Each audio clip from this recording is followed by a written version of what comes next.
नमस्कार, मी सुजित भोगले, उद्गार ट्रस्टचा संचालक. आज आपल्याशी संवाद साधायला आलेलो आहे अनिल गगनभेदी थत्ते यांच्या यूट्यूब चॅनेलवरती. मी एक आध्यात्मिक लेखक आहे, धारकरी आहे, भिडे गुरुजींचा शिष्य आहे आणि कट्टर हिंदुत्ववादी म्हणून मी बऱ्याच ठिकाणी लेखन सुद्धा करत असतो. आजचा आपला जो विषय आहे तो म्हणजे जातीयवादी राजकारणात हिंदुत्व वनवासात. या विधानसभा निवडणुकीमध्ये जे सध्या चित्र निर्माण झालेलं आहे ते संपूर्णपणे जातीयवादी चित्र आहे. एका विशिष्ट जातीचा नेता उभा राहतो, तो स्वतःच्या जातीच्या साठी म्हणून काही सीट्स लढवण्याची घोषणा करतो, त्याच्या विरोधामध्ये दुसऱ्या जातीचे लोक उभे राहतात आणि त्याच्या मागे मग महाराष्ट्रातील सर्व प्रमुख राजकीय पक्षांची फरफट होते. प्रत्येक जण जातीची गणितं मांडत त्यानुसार उमेदवार ठरवायला बाध्य होतो. थोडक्यात आजच्या परिस्थितीमध्ये महाराष्ट्र विकासाबद्दल बोलत नाहीये, महाराष्ट्र हिंदुत्वाबद्दल बोलत नाहीये, महाराष्ट्र मुस्लिमांच्या मुजोरीबद्दल बोलत नाहीये. महाराष्ट्र फक्त आणि फक्त जातीची गणितं आपल्याला कशी सेट करता येतील आणि आपल्याला सत्ता कशी मिळवता येईल या दृष्टीने विचार करतो आहे.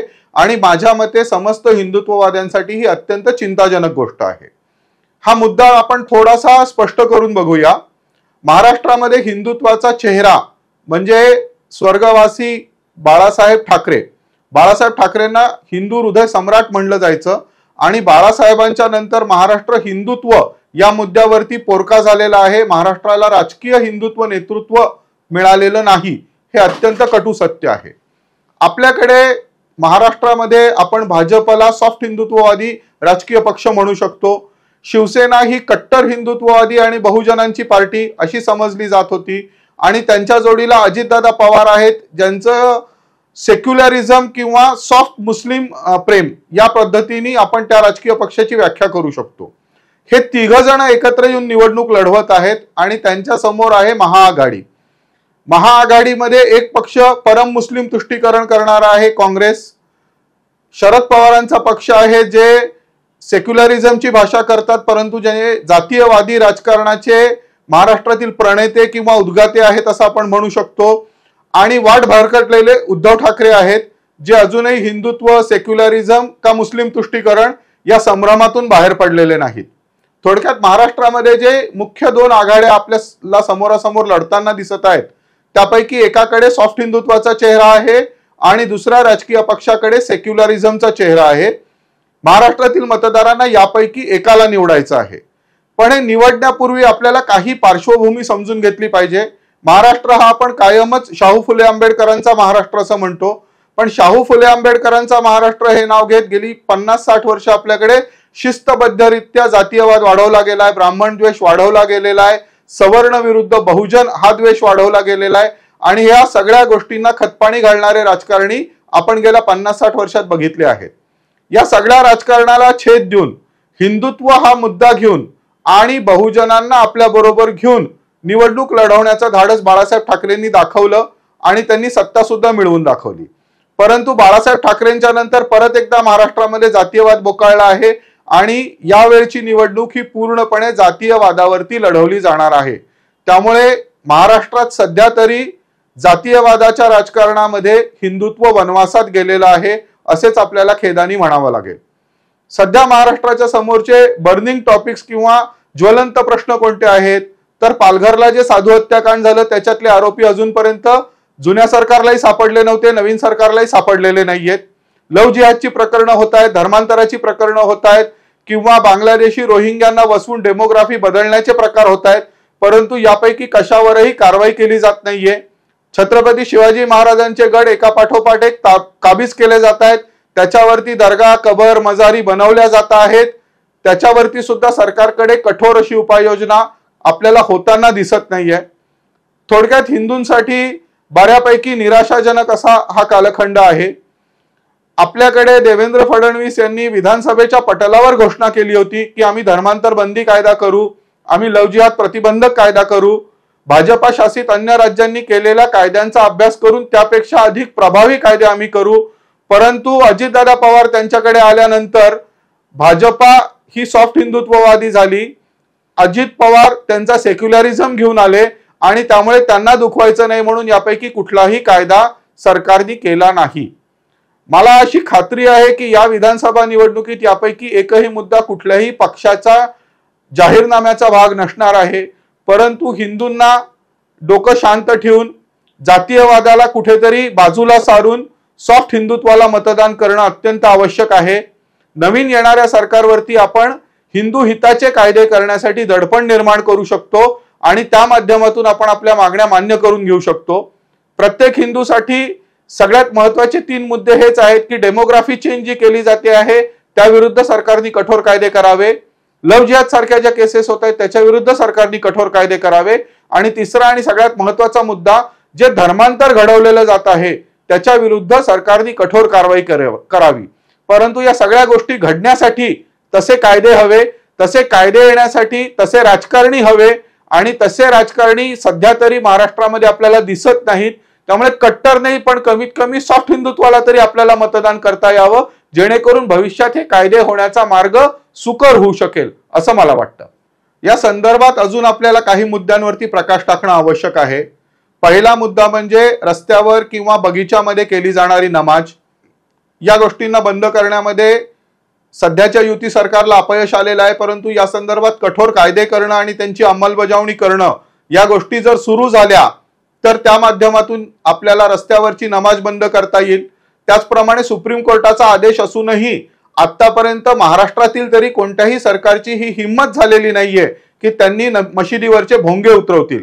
या निमित्ताने हिंदूंनी जर मागणीचा रेटा अजून वाढवत नेला, सरकारवर दडपण आणलं, तर नवीन सरकारकडून आपण मशिदींवरचे भोंगे उतरवणे हे पहिलं काम करून घेऊ शकतो।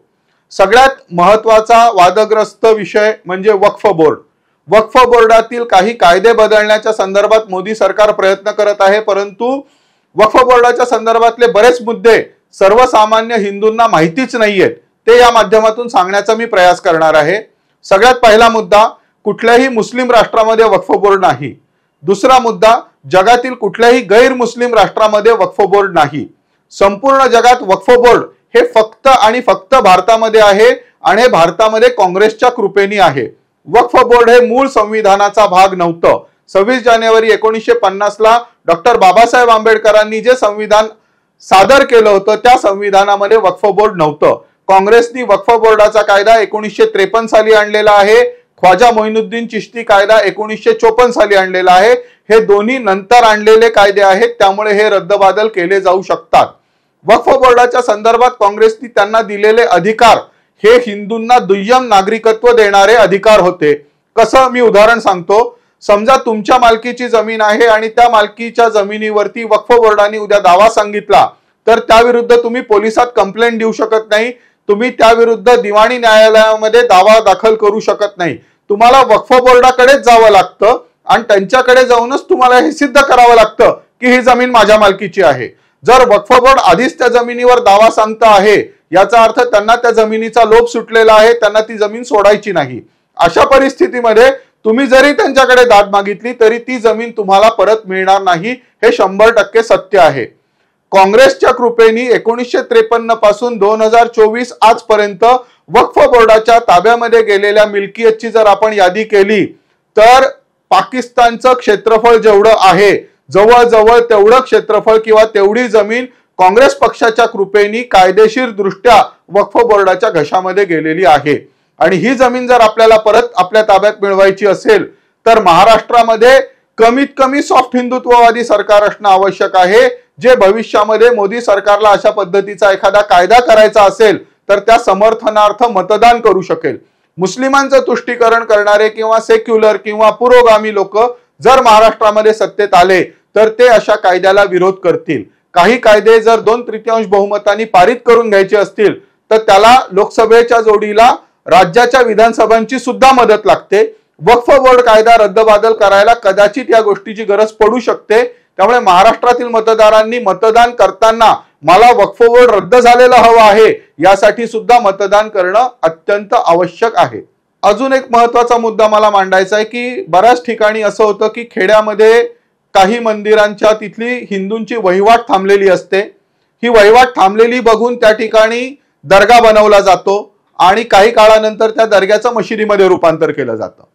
शिवाजी महाराजांच्या किल्ल्यावर सुद्धा हीच मोडस ऑपरेंडी वापरत टप्प्याटप्प्याने त्यांनी दर्गे बनवलेले आहेत।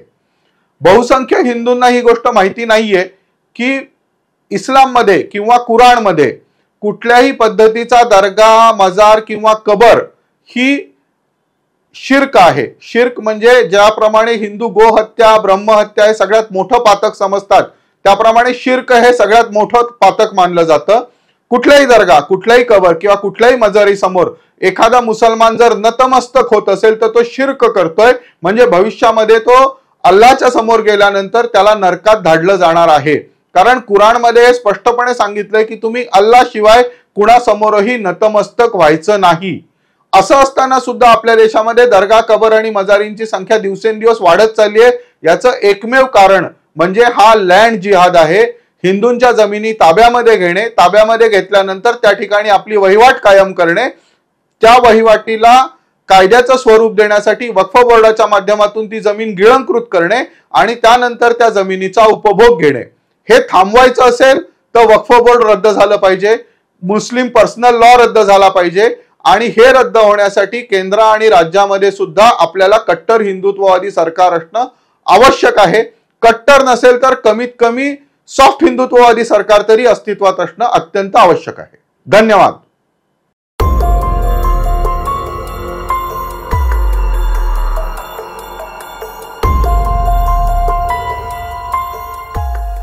खळबळजनक गौप्यस्फोट म्हणजेच यूट्यूब चॅनल अनिल थत्ते गगनभेदी. खळबळजनक गौप्यस्फोट म्हणजेच यूट्यूब चॅनल अनिल थत्ते गगनभेदी.